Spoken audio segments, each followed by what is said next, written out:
Hi everyone, we're going to work on going from chemical formulas to some chemical names, all right? And before you do this, you want to have a periodic table accessible, and then also a source of polyatomic ions will be helpful as well.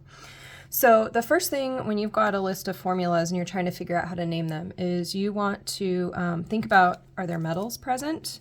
Because if there is a metal present, you know you have an ionic compound.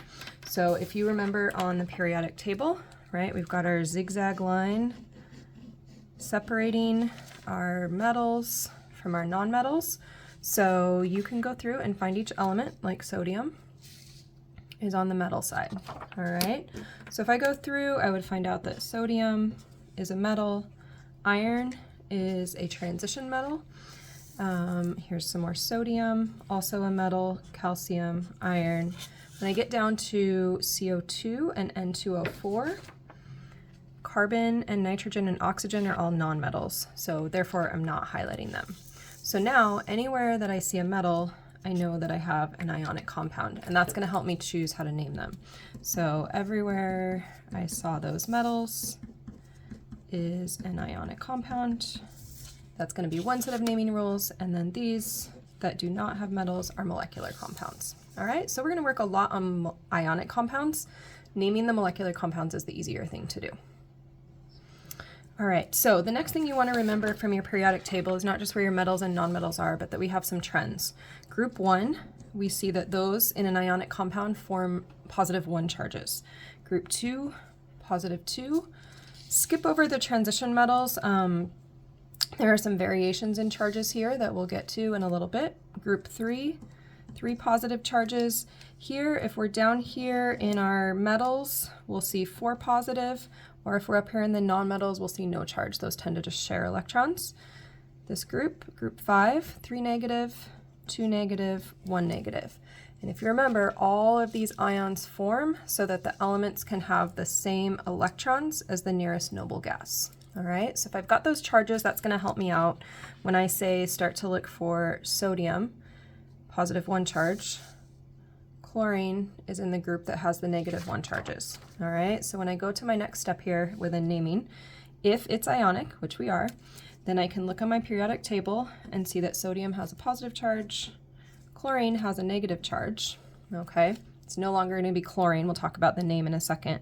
When I go to name, my first element keeps the same name, so sodium, and then my second element, if it's monoatomic, which means a single element, I'm going to change that suffix or that ending to "ide." So this is sodium chloride. That's our table salt, right?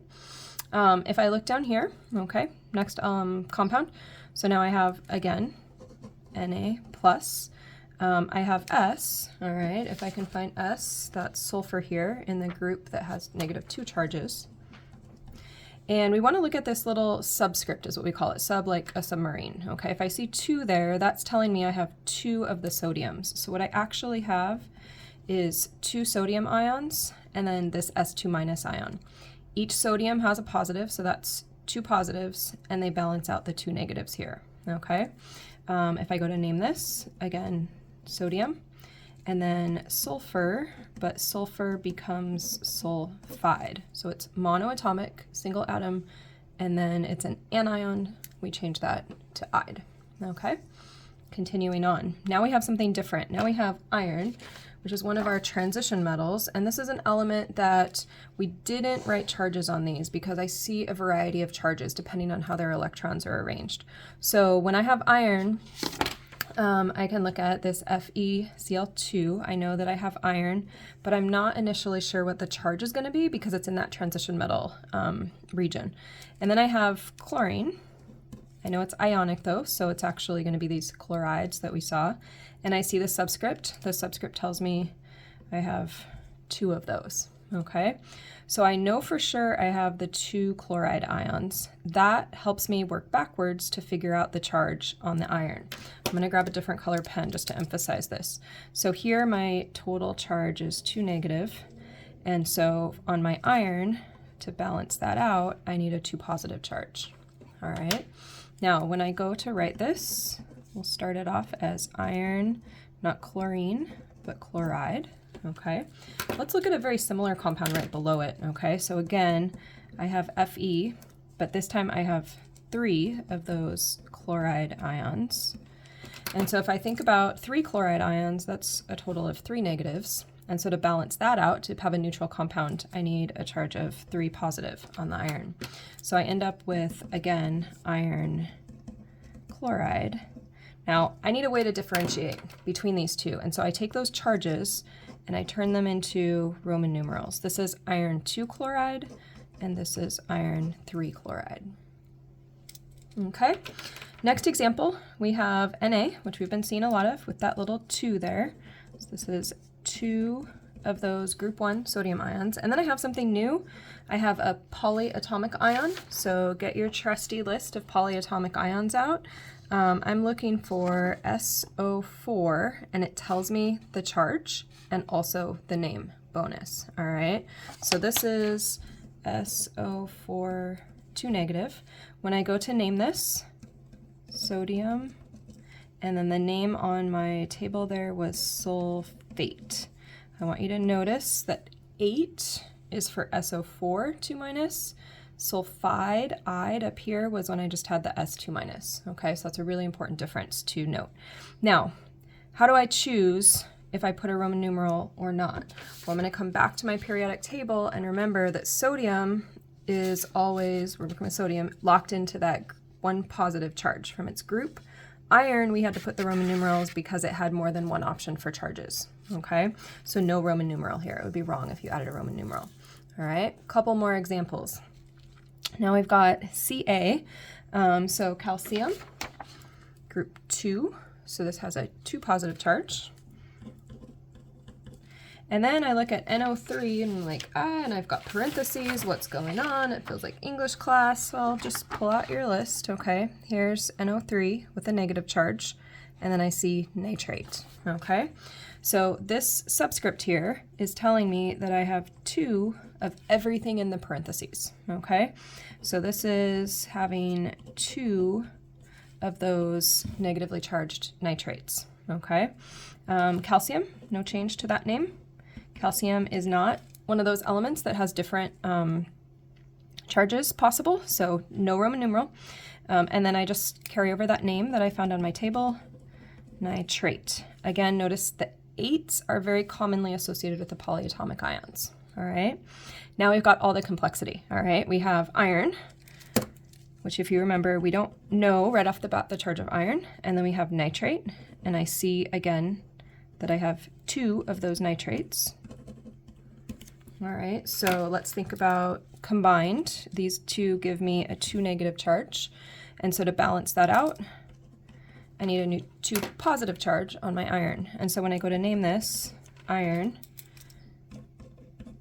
2, and then I just keep that same nitrate name. All right, so the parentheses are used in both of these when I have something that is a polyatomic ion and I have more than one of them, okay? Up here, I only had 1 sulfate, right? So I don't need the parentheses, but here I have 2, so I needed the parentheses, all right? Wrapping up here.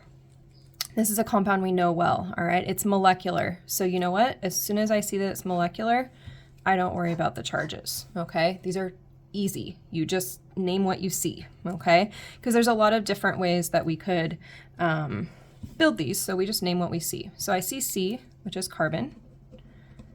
All right, no Roman numerals, none of that. And then I see oxygen, which is oxide, okay? The thing I'm gonna add here, so it might help you if you have a list of prefixes, you might have that in your textbook that say, if I see 2, I use the prefix di. So for example here, then this 2 becomes di to say that I have carbon dioxide, okay? No Roman numerals, no charges, none of that because this is a molecular compound.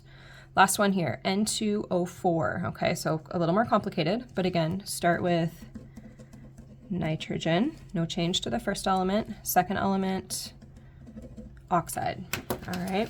Now, since I have more than one of my initial element, I have 2 of the nitrogens, I need to put a prefix in front of it to say dinitrogen, 2 nitrogens.